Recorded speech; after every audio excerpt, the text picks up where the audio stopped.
ప్రభుత్వం వచ్చిన తర్వాత చంద్రబాబు నాయుడు గారు వాళ్ళ కూటమి వెన్నుపోటు కట్టగా 2 సంవత్సరాలైంది. చంద్రబాబు నాయుడు గారు ఎలక్షన్ల ముందు జగన్మోహన్ రెడ్డి గారు చాలా మంచి పథకాలు చేశారు. చేసిన పథకాలు కాకుండా కొత్త పథకాలు ఇంకా చాలా చేస్తాము, ముఖ్యంగా సూపర్ 6 ఇస్తామని చెప్పేసి, అంతకుముందు చంద్రబాబు నాయుడు గారు వేరు ఇప్పుడు వేరని చెప్పేసి ప్రజల్ని నానా రకాలుగా మభ్యపెట్టి, నేను చంద్రబాబు నాయుడు మారాను, మరొక్కసారి నాకు అవకాశం ఇవ్వని చెప్పేసి రాష్ట్ర ప్రజలందరినీ మోసం చేసి ఎలక్షన్లు అయిన తర్వాత చంద్రబాబు నాయుడు గారు పోట్లు పొడుస్తానే ఉన్నారు. చంద్రబాబు నాయుడు గారికి పోట్లు కొత్త కాదు, వాళ్ళ మామగారిని పొడిచారు, ఈ ప్రజల్ని మళ్ళా పొడుస్తున్నారు. అయ్యా చంద్రబాబు నాయుడు గారు ఎలక్షన్లప్పుడు సూపర్ 6 పథకాలు ఇస్తామని చెప్పేసి రాష్ట్రంలో మహిళలందరికీ 18 సంవత్సరాలు దాటిన ప్రతి ఒక్కరికి ఆడబిడ్డ నిధి ఇస్తామని చెప్పేసి ప్రతి నెలకి 1500 రూపాయలు ఇస్తామని చెప్పేసి ఎలక్షన్ల ముందు చెప్పి, ఇప్పుడు ఒక్క మహిళకైనా 18 సంవత్సరాలు దాటిన ఒక్క మహిళకైనా 1500 రూపాయలు ఇచ్చారా లేదా? ఇంతవరకు ఒక్కరికి కూడా ఇలా. రాష్ట్రంలో 20 లక్షల పైన ఉద్యోగాలు ఇస్తామని చెప్పేసి నిరుద్యోగులందరినీ మభ్యపెట్టి, బాబు గారు వస్తే జాబ్ కన్ఫామ్ అని చెప్పేసి ఎలక్షన్ల ముందు మాటలు చెప్పి, ఎలక్షన్లు అయిన తర్వాత ఈ రాష్ట్రం మొత్తంలో ఉన్న నిరుద్యోగులందరినీ వెన్నుపోటు పొడిచింది వాస్తవం కాదా? నిరుద్యోగ బుద్ధి కల్పించాలని చెప్పావు, ఉద్యోగాలు ఇవ్వకపోతే నిరుద్యోగ బుద్ధి కల్పిస్తామని చెప్పావు. 3000 రూపాయలు ప్రతి ఒక్కరికి, ఈ రాష్ట్రంలో ఎంతమంది నిరుద్యోగులు ఉన్నారో వాళ్ళందరికీ 3000 రూపాయలు ఇస్తామని చెప్పారు. మీరు చెప్పిన క్యాలిక్యులేషన్ ప్రకారం ప్రతి కాన్స్టిట్యుయెన్సీకి సుమారుగా 10,000 నుంచి 12,000 మందికి ఉద్యోగాలు కల్పించాలి. కల్పించిన పక్షంలో ప్రతి ఒక్కరికి 3,000 రూపాయలు డబ్బులు ఇవ్వాలి. ఒక్కరికైనా ఉద్యోగం కల్పించలేదు, 3,000 రూపాయలు నిరుద్యోగ కల్పించలేదు. మీరేమో ఎలక్షన్లు అయిన తర్వాత సూపర్ 6 సూపర్ హిట్ అని చెప్పేసి ప్రతి గ్రామాల్లో మీటింగ్లు పెట్టేసుకొని డ్యాన్స్లు వేసుకుంటూ సూపర్ హిట్ అని చెప్పుకుంటూ పేపర్ పబ్లిసిటీ, టీవీ పబ్లిసిటీ తప్ప ఈ రాష్ట్ర ప్రజలకి ఒకరికన్నా న్యాయం చేశారా మీరు? అదేవిధంగా ఈ సూపర్ 6లో ముఖ్యంగా ఇంకోటి ఫ్రీ బస్ అని చెప్పారు. ఈ రాష్ట్రంలో ఎక్కడి నుంచి ఎక్కడ తిరిగినా ఫ్రీ బస్ అని చెప్పారు. కానీ ఎలక్షన్లు అయిన తర్వాత 6 నెలల తర్వాత కొన్ని బస్సులకి అని చెప్పేసి కొత్త బస్సులు వేయకుండా 5 బస్సులకు 6 బస్సులు కేటగిరీలు అని చెప్పారు. మళ్ళీ ఇప్పుడు ఈ మహిళలందరూ ఫ్రీగా తిరిగేస్తున్నారు, వీళ్ళకి ఇంత ఫెసిలిటీ కల్పించకూడదని చెప్పేసి ఈ రాష్ట్రంలో ఉన్న ఆర్టీసీ డిపోలన్నింటినీ ప్రైవేటీకరణ చేస్తూ జీవోలు ఇస్తూ కొత్తగా వచ్చే ఎలక్ట్రికల్ బస్సుల మీద ఫ్రీ బస్సు లేదని చెప్పారు. అంటే బాబు గారు ఎవరిని వదలట్లా, నిరుద్యోగులు వదలట్లేదు, మహిళలను వదలట్లేదు, గ్యాసులు ఇస్తామని చెప్పాడు. ప్రతి సంవత్సరానికి 3 గ్యాసులు ఇస్తామని చెప్పాడు. ఫస్ట్ సంవత్సరం లేదు, మహా అయితే 6 సిలిండర్లు వేయాల్సింది, మహా అయితే 1 సిలిండరు 2 సిలిండర్లు తప్ప మిగిలిన ఎవ్వరికి సిలిండర్ ఇవ్వ. అదేవిధంగా రైతులందరికీ సెంట్రల్ గవర్నమెంట్ ఇచ్చే డబ్బులతో పాటు 20,000 రూపాయలు ఇస్తామని చెప్పేసి అందరికీ ఇస్తామని చెప్పింది వాస్తవం కాదా? ఫస్ట్ సంవత్సరం 24, 25 మొత్తం ఎత్తేసారు, ఇంకా ఇవ్వాల. ఇప్పటికీ చాలా మందికి కూడా సెంట్రల్ గవర్నమెంట్ ఇచ్చే ఫండ్స్ ఇస్తున్నారు తప్ప స్టేట్ గవర్నమెంట్ నుంచి ఏం రావట్లా. అదేవిధంగా ఈ రాష్ట్రంలో రాజశేఖర్ గారు పెట్టినప్పుడు ఆరోగ్యశ్రీలు కానీ 108లు కానీ 104లు కానీ చాలా చక్కగా పనిచేసినాయి. మీ గవర్నమెంట్ వచ్చిన తర్వాత ఈ 2 సంవత్సరాల్లో నెట్వర్క్ హాస్పిటల్ మొత్తం మీద సుమారుగా 3,05,100 కోట్ల రూపాయలు మీరు బకాయి ఉంది, వాస్తవం కాదా? కొత్త సిస్టమ్ ఏంటంటే సెటిల్మెంట్ అనమాట. ఒక హాస్పిటల్కి 5 కోట్లు 6 కోట్లు ఇవ్వాల్సి వస్తే 1 టైం సెటిల్మెంట్ కొత్తగా పెట్టాడు చంద్రబాబు నాయుడు గారు. 1 టైం సెటిల్మెంట్ 5 కోట్లు ఎవరికైనా ఇవ్వాలనుకోండి, మీకు 4 కోట్లు ఇస్తాం, తీసుకోండి లేకపోతే లేదు. అట్టా హాస్పిటల్ అందరినీ భయపెడితే హాస్పిటల్ ఎవరు ఆరోగ్యశ్రీ చేసే పరిస్థితి లేదు. కానీ మళ్ళా చంద్రబాబు నాయుడు గారు వాళ్ళ కార్యకర్తలు న్యాయం చేయాలని చెప్పేసి ఎవరిని హాస్పిటల్ ట్రీట్మెంట్ చేయించుకుంటే కావాలని చెప్పి సీఎం రిలీఫ్ ఫండ్లు కోట్ల రూపాయలు ఇస్తుంటారు. అంటే ఈ రాష్ట్రంలో టీడీపీ నాయకులు తప్ప మిగిలిన వాళ్ళు బతకూడదా? పేద ప్రజలు హాస్పిటల్లో చూపించుకునే పరిస్థితి లేకపోయింది. అదేవిధంగా జగన్మోహన్ రెడ్డి గారు ఒక మంచి ఆలోచనతో ఈ రాష్ట్రంలో 17 మెడికల్ కాలేజీలు తీసుకొస్తే ఈ 17 మెడికల్ కాలేజ్ కొన్ని ఓపెన్ అయినాయి, కొన్ని ఓపెన్ కాల. మిగిలిన వాటికి డబ్బులు లేవు, మేము చేయలేమని చెప్పేసి పక్కన పడేశాడు. మీరు టెండర్లు పెట్టారు, కొత్త వాళ్ళని పిలిచారు. ఇంతవరకు ఒక హాస్పిటల్ కూడా కొత్త వాళ్ళు టెండర్లు వేయలేదుగా. సో అందువల్ల ఈ రాష్ట్రంలో చంద్రబాబు నాయుడు గారు కోరిక ఒకటే, మహిళలు కానీ పేదవాళ్ళని కానీ బడుగు బలహీన వర్గాలందరూ కానీ రైతులు కానీ వెన్నుపూడు పొడిసే పరిస్థితిలో ఉన్నాడు. అదేవిధంగా రైతులందరికీ జగన్ ఉన్నప్పుడు రైతులందరికీ కూడా ఫ్రీ ఇన్సూరెన్స్ ఉంది, క్రాప్ ఇన్సూరెన్స్ అందరికీ ఫ్రీగా చేశారు. ఈయన వచ్చిన తర్వాత చంద్రబాబు నాయుడు గారు వాళ్ళ కూటమి వచ్చిన తర్వాత క్రాప్ ఇన్సూరెన్స్ రైతులే కట్టించుకుంటున్నారు. మొన్న రీసెంట్గా ముంతా తుఫాను వస్తే సుమారుగా లక్షల ఎకరాలు నాశనం అయిపోతే దానికి ఇన్పుట్ సబ్సిడీ ఇలా అడిగితేనేమో కేసులు పెడతా ఉంటారు.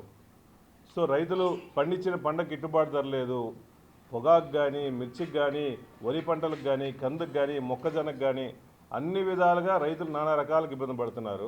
సో ఈ రాష్ట్రంలో చంద్రబాబు నాయుడు గారికి ఓట్లేసి మోసపోయాము, ఇటువంటి నాయకుడు మాకొద్దు, మహానుభావుడు కనిపించే దేవుడు జగన్మోహన్ రెడ్డి గారి టైంలో ప్రతి ఒక్కరికి అన్ని పథకాలు అందినాయి, ప్రతి ఒక్కరికి గడప గడపకి ప్రతి పథకం అందించిన నాయకుడు జగన్మోహన్ రెడ్డి గారు.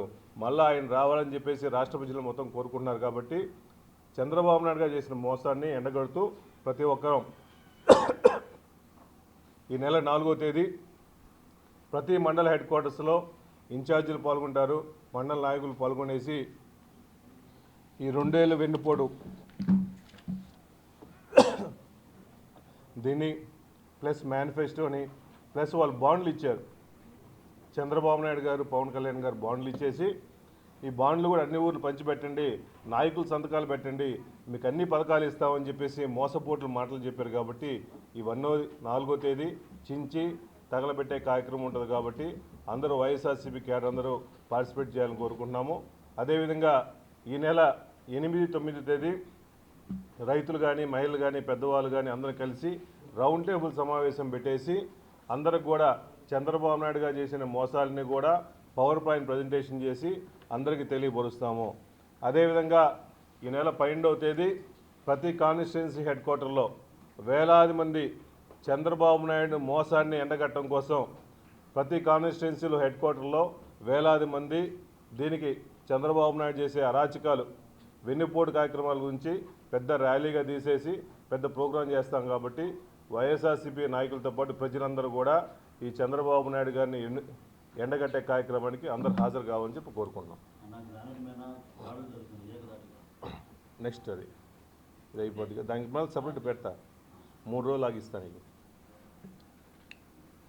ఉమ్మడి రాష్ట్రంలో కులాలకి, మతాలకి, పార్టీలకు అతీతంగా ఒక నాయకుడు మంచి పనులు చేశాడంటే ఆ నాయకుడు ఎవరంటే రాజశేఖర రెడ్డి గారు. అటువంటి మహానుభావుడి విగ్రహాలు ఈ కూటమి ప్రభుత్వం వచ్చిన తర్వాత కావాలని ధ్వంసం చేస్తూ కొన్ని చేతులు తీస్తుంటారు, కొన్ని తలలు తీస్తుంటారు. పైశాచిక ఆనందం, దీన్ని పైశాచిక ఆనందం. శాడిస్టులు. రాజశేఖర రెడ్డి గారు మీకేం చేశారు? అందరికీ న్యాయమే చేశాడుగా, అన్యాయం చేయలేదుగా. రాజశేఖర గారు తలను తీసేయడం కావాలని చెప్పేసి కూటమి ప్రభుత్వం వాళ్ళు భయం పెట్టి ఈ రాష్ట్రంలో చంద్రబాబు నాయుడు గారు వాళ్ళు వచ్చిన తర్వాత సుమారుగా 715 మర్డర్లు చేశారు. దాంట్లో పొలిటికల్ కేసులు ఎక్కువ. ఎక్కడ చూసినా, ఏ మీడియా ఓపెన్ చేసినా ప్రతి ఒక్కరి మీద, మహిళల మీద దాడులు, ముఖ్యంగా మైనర్ మహిళల మీద, ఎస్సీల మీద దాడులు చేస్తున్నారు తప్ప వీళ్ళందరూ పోలీసులను పక్కన పెట్టుకొని ఈ రాష్ట్రంలో లా అండ్ ఆర్డర్ పూర్తిగా కుంటుబడి పోలీసులు టీడీపీ వాళ్ళకి కుమ్మక్కయ్యి సపోర్ట్ చేయడం వల్ల ఇన్ని అఘాయిత్యాలు జరుగుతున్నాయి. దయచేసి డీజీపీ గారు మేల్కొని మీరు రాష్ట్రానికి శాంతి భద్రతలు కల్పించాల్సింది పోయి టీడీపీ వాళ్ళకి సపోర్ట్ కాదు, మీరు టీడీపీ వాళ్ళ దగ్గర ఆ ఇంట్లో వాచ్మెన్ లాగా పనిచేస్తున్నారు తప్ప ప్రజలకి సెక్యూరిటీ ఇవ్వట్లా, ప్రజాప్రతినిధులకు సెక్యూరిటీ ఇవ్వట్లా. దయచేసి ఇటువంటి రాజశేఖర్ గారి మీద కానీ మిగిలిన విగ్రహాల మీద దాడుల్ని పూర్తిగా మేము ఖండిస్తున్నాము. దాని అన్నింటికి సెక్యూరిటీ ఇవ్వాల్సిన బాధ్యత మీ స్టేట్ ప్రభుత్వానికి ఉంది. కాబట్టి అందరికీ సెక్యూరిటీ ఇవ్వాలని కోరుకుంటున్నాం. ఉమ్మడి రాష్ట్రంలో కులాలకి, మతాలకి, పార్టీలకు అతీతంగా ఒక నాయకుడు మంచి పనులు చేశాడంటే ఆ నాయకుడు ఎవరంటే రాజశేఖర రెడ్డి గారు. అటువంటి మహానుభావుడి విగ్రహాలు ఈ కూటమి ప్రభుత్వం వచ్చిన తర్వాత కావాలని ధ్వంసం చేస్తూ కొన్ని చేతులు తీస్తుంటారు, కొన్ని తలలు తీస్తుంటారు. పైశాచిక ఆనందం, దీన్ని పైశాచిక ఆనందం. శాడిస్టులు. రాజశేఖర రెడ్డి గారు మీకేం చేశారు? అందరికి న్యాయమే చేశాడుగా, అన్యాయం చేయలేదుగా. రాజశేఖర గారు తలను తీసేయడం కావాలని చెప్పేసి కూటమి ప్రభుత్వాలు భయం పెట్టి ఈ రాష్ట్రంలో చంద్రబాబు నాయుడు గారు వాళ్ళు వచ్చిన తర్వాత సుమారుగా 715 మర్డర్లు చేశారు. దాంట్లో పొలిటికల్ కేసులు ఎక్కువ. ఎక్కడ చూసినా ఏ మీడియా ఓపెన్ చేసినా ప్రతి ఒక్కరి మీద మహిళల మీద దాడులు, ముఖ్యంగా మైనర్ మహిళల మీద, ఎస్సీల మీద దాడులు చేస్తున్నారు తప్ప వీళ్ళందరూ పోలీసులను పక్కన పెట్టుకొని ఈ రాష్ట్రంలో లా అండ్ ఆర్డర్ పూర్తిగా కుంటుబడి పోలీసులు టీడీపీ వాళ్ళకి కుమ్మక్కయ్యి సపోర్ట్ చేయడం వల్ల ఇన్ని అఘాయిత్యాలు జరుగుతున్నాయి. దయచేసి డీజీపీ గారు మేల్కొని మీరు రాష్ట్రానికి శాంతి భద్రతలు కల్పించాల్సింది పోయి టీడీపీ వాళ్ళకి సపోర్ట్ కాదు, మీరు టీడీపీ వాళ్ళ దగ్గర ఆ ఇంట్లో వాచ్మెన్ లాగా పనిచేస్తున్నారు తప్ప ప్రజలకి సెక్యూరిటీ ఇవ్వట్లా, ప్రజాప్రతినిధులకు సెక్యూరిటీ ఇవ్వట్లా. దయచేసి ఇటువంటి రాజశేఖర్ గారి మీద కానీ మిగిలిన విగ్రహాల మీద దాడుల్ని పూర్తిగా మేము ఖండిస్తున్నాము. దాని అన్నింటికి సెక్యూరిటీ ఇవ్వాల్సిన బాధ్యత మీ స్టేట్ ప్రభుత్వానికి ఉంది కాబట్టి అందరికీ సెక్యూరిటీ ఇవ్వాలని కోరుకుంటున్నాం. చంద్రబాబు నాయుడు గారు వాళ్ళ కూటమి వెన్నుపోటు కట్టగా 2 సంవత్సరాలైంది. చంద్రబాబు నాయుడు గారు ఎలక్షన్ల ముందు జగన్మోహన్ రెడ్డి గారు చాలా మంచి పథకాలు చేశారు. చేసిన పథకాలు కాకుండా కొత్త పథకాలు ఇంకా చాలా చేస్తాము. ముఖ్యంగా సూపర్ 6 ఇస్తామని చెప్పేసి, అంతకుముందు చంద్రబాబు నాయుడు గారు వేరు ఇప్పుడు వేరని చెప్పేసి ప్రజల్ని నానా రకాలుగా మభ్యపెట్టి నేను చంద్రబాబు నాయుడు మారాను, మరొక్కసారి నాకు అవకాశం అని చెప్పేసి రాష్ట్ర ప్రజలందరినీ మోసం చేసి ఎలక్షన్లు అయిన తర్వాత చంద్రబాబు నాయుడు గారు పోట్లు పొడుస్తానే ఉన్నారు. చంద్రబాబు నాయుడు గారికి పోట్లు కొత్త కాదు, వాళ్ళ మామగారిని పొడిచారు, ఈ ప్రజల్ని మళ్ళా పొడుస్తున్నారు. అయ్యా చంద్రబాబు నాయుడు గారు ఎలక్షన్లు అప్పుడు సూపర్ 6 పథకాలు ఇస్తామని చెప్పేసి రాష్ట్రంలో మహిళలందరికీ 18 సంవత్సరాలు దాటిన ప్రతి ఒక్కరికి ఆడబిడ్డ నిధి ఇస్తామని చెప్పేసి ప్రతి నెలకి 1500 రూపాయలు ఇస్తామని చెప్పేసి ఎలక్షన్ల ముందు చెప్పి ఇప్పుడు ఒక్క మహిళకైనా 18 సంవత్సరాలు దాటిన ఒక్క మహిళకైనా 1500 రూపాయలు ఇచ్చారా లేదా? ఇంతవరకు ఒక్కరికి కూడా ఇలా. రాష్ట్రంలో 20 లక్షల పైన ఉద్యోగాలు ఇస్తామని చెప్పేసి నిరుద్యోగులందరినీ మభ్యపెట్టి బాబు గారు వస్తే జాబ్ కన్ఫామ్ అని చెప్పేసి ఎలక్షన్ల ముందు మాటలు చెప్పి ఎలక్షన్లు అయిన తర్వాత ఈ రాష్ట్రం మొత్తంలో ఉన్న నిరుద్యోగులందరినీ వెన్నుపోటు పొడిచింది వాస్తవం కాదా? నిరుద్యోగ బుద్ధి కల్పించాలని చెప్పావు, ఉద్యోగాలు ఇవ్వకపోతే నిరుద్యోగ బుద్ధి కల్పిస్తామని చెప్పావు. 3000 రూపాయలు ప్రతి ఒక్కరికి, ఈ రాష్ట్రంలో ఎంతమంది నిరుద్యోగులు ఉన్నారో వాళ్ళందరికీ 3000 రూపాయలు ఇస్తామని చెప్పారు. మీరు చెప్పిన క్యాలిక్యులేషన్ ప్రకారం ప్రతి కాన్స్టిట్యుయెన్సీకి సుమారుగా 10,000 నుంచి 12,000 మందికి ఉద్యోగాలు కల్పించాలి. కల్పించిన పక్షంలో ప్రతి ఒక్కరికి 3,000 రూపాయలు డబ్బులు ఇవ్వాలి. ఒక్కరికైనా ఉద్యోగం కల్పించలేదు, 3,000 రూపాయలు నిరుద్యోగ కల్పించలేదు. మీరేమో ఎలక్షన్లు అయిన తర్వాత సూపర్ 6 సూపర్ హిట్ అని చెప్పేసి ప్రతి గ్రామాల్లో మీటింగ్లు పెట్టేసుకొని డ్యాన్స్లు వేసుకుంటూ సూపర్ హిట్ అని చెప్పుకుంటూ పేపర్ పబ్లిసిటీ, టీవీ పబ్లిసిటీ తప్ప ఈ రాష్ట్ర ప్రజలకి ఒకరికన్నా న్యాయం చేశారా మీరు? అదేవిధంగా ఈ సూపర్ 6లో ముఖ్యంగా ఇంకోటి ఫ్రీ బస్ అని చెప్పారు. ఈ రాష్ట్రంలో ఎక్కడి నుంచి ఎక్కడ తిరిగినా ఫ్రీ బస్ అని చెప్పారు. కానీ ఎలక్షన్లు అయిన తర్వాత 6 నెలల తర్వాత కొన్ని బస్సులకి అని చెప్పేసి కొత్త బస్సులు వేయకుండా 5 బస్సులకు 6 బస్సులు కేటగిరీలు అని చెప్పారు. మళ్ళీ ఇప్పుడు ఈ మహిళలందరూ ఫ్రీగా తిరిగేస్తున్నారు, వీళ్ళకి ఇంత ఫెసిలిటీ కల్పించకూడదని చెప్పేసి ఈ రాష్ట్రంలో ఉన్న ఆర్టీసీ డిపోలన్నింటినీ ప్రైవేటీకరణ చేస్తూ జీవోలు ఇస్తూ కొత్తగా వచ్చే ఎలక్ట్రికల్ బస్సుల మీద ఫ్రీ బస్సు లేదని చెప్పారు. అంటే బాబు గారు ఎవరిని వదలట్లా, నిరుద్యోగులు వదలట్లేదు, మహిళలను వదలట్లేదు, గ్యాసులు ఇస్తామని చెప్పాడు. ప్రతి సంవత్సరానికి 3 గ్యాసులు ఇస్తామని చెప్పాడు. ఫస్ట్ సంవత్సరం లేదు, మహా అయితే 6 సిలిండర్లు వేయాల్సింది, మహా అయితే 1 సిలిండరు 2 సిలిండర్లు తప్ప మిగిలిన ఎవ్వరికి సిలిండర్ ఇవ్వ. అదేవిధంగా రైతులందరికీ సెంట్రల్ గవర్నమెంట్ ఇచ్చే డబ్బులతో పాటు 20,000 రూపాయలు ఇస్తామని చెప్పేసి అందరికీ ఇస్తామని చెప్పింది వాస్తవం కాదా? ఫస్ట్ సంవత్సరం 24, 25 మొత్తం ఎత్తేసారు, ఇంకా ఇవ్వాల. ఇప్పటికీ చాలా మందికి కూడా సెంట్రల్ గవర్నమెంట్ ఇచ్చే ఫండ్స్ ఇస్తున్నారు తప్ప స్టేట్ గవర్నమెంట్ నుంచి ఏం రావట్లా. అదేవిధంగా ఈ రాష్ట్రంలో రాజశేఖర్ గారు పెట్టినప్పుడు ఆరోగ్యశ్రీలు కానీ 108లు కానీ 104లు కానీ చాలా చక్కగా పనిచేసినాయి. మీ గవర్నమెంట్ వచ్చిన తర్వాత ఈ 2 సంవత్సరాల్లో నెట్వర్క్ హాస్పిటల్ మొత్తం మీద సుమారుగా 3,05,100 కోట్ల రూపాయలు మీరు బకాయి ఉంది, వాస్తవం కాదా? కొత్త సిస్టమ్ ఏంటంటే సెటిల్మెంట్ అనమాట. ఒక హాస్పిటల్కి 5 కోట్లు 6 కోట్లు ఇవ్వాల్సి వస్తే వన్ టైం సెటిల్మెంట్ కొత్తగా పెట్టాడు చంద్రబాబు నాయుడు గారు. వన్ టైం సెటిల్మెంట్ 5 కోట్లు ఎవరికైనా ఇవ్వాలనుకోండి, మీకు 4 కోట్లు ఇస్తాం, తీసుకోండి లేకపోతే లేదు. అట్టా హాస్పిటల్ అందరినీ భయపెడితే హాస్పిటల్ ఎవరు ఆరోగ్యశ్రీ చేసే పరిస్థితి లేదు. కానీ మళ్ళా చంద్రబాబు నాయుడు గారు వాళ్ళ కార్యకర్తలు న్యాయం చేయాలని చెప్పేసి ఎవరిని హాస్పిటల్ ట్రీట్మెంట్ చేయించుకుంటే కావాలని చెప్పి సీఎం రిలీఫ్ ఫండ్లు కోట్ల రూపాయలు ఇస్తుంటారు. అంటే ఈ రాష్ట్రంలో టీడీపీ నాయకులు తప్ప మిగిలిన వాళ్ళు బతకూడదా? పేద ప్రజలు హాస్పిటల్లో చూపించుకునే పరిస్థితి లేకపోయింది. అదేవిధంగా జగన్మోహన్ రెడ్డి గారు ఒక మంచి ఆలోచనతో ఈ రాష్ట్రంలో 17 మెడికల్ కాలేజీలు తీసుకొస్తే ఈ 17 మెడికల్ కాలేజ్ కొన్ని ఓపెన్ అయినాయి, కొన్ని ఓపెన్ కాల. మిగిలిన వాటికి డబ్బులు లేవు, మేము చేయలేమని చెప్పేసి పక్కన పడేశాడు. మీరు టెండర్లు పెట్టారు, కొత్త వాళ్ళని పిలిచారు, ఇంతవరకు ఒక హాస్పిటల్ కూడా కొత్త వాళ్ళు టెండర్లు వేయలేదుగా. సో అందువల్ల ఈ రాష్ట్రంలో చంద్రబాబు నాయుడు గారు కోరిక ఒకటే, మహిళలు కానీ పేదవాళ్ళని కానీ బడుగు బలహీన వర్గాలందరూ కానీ రైతులు కానీ వెన్నుపోటు పొడిసే పరిస్థితిలో ఉన్నాడు. అదేవిధంగా రైతులందరికీ జగన్ ఉన్నప్పుడు రైతులందరికీ కూడా ఫ్రీ ఇన్సూరెన్స్ ఉంది, క్రాప్ ఇన్సూరెన్స్ అందరికీ ఫ్రీగా చేశారు. ఈయన వచ్చిన తర్వాత చంద్రబాబు నాయుడు గారు వాళ్ళ కూటమి వచ్చిన తర్వాత క్రాప్ ఇన్సూరెన్స్ రైతులే కట్టించుకుంటున్నారు. మొన్న రీసెంట్గా ముంతా తుఫాను వస్తే సుమారుగా 1,00,000 ఎకరాలు నాశనం అయిపోతే దానికి ఇన్పుట్ సబ్సిడీ ఇలా అడిగితేనేమో కేసులు పెడతా ఉంటారు. సో రైతులు పండించిన పంటకు గిట్టుబాటు ధర లేదు. పొగాకు కానీ, మిర్చికి కానీ, వరి పంటలకు కానీ, కందుకు కానీ, మొక్కజొన్నకు కానీ అన్ని విధాలుగా రైతులు నానా రకాలకు ఇబ్బంది పడుతున్నారు.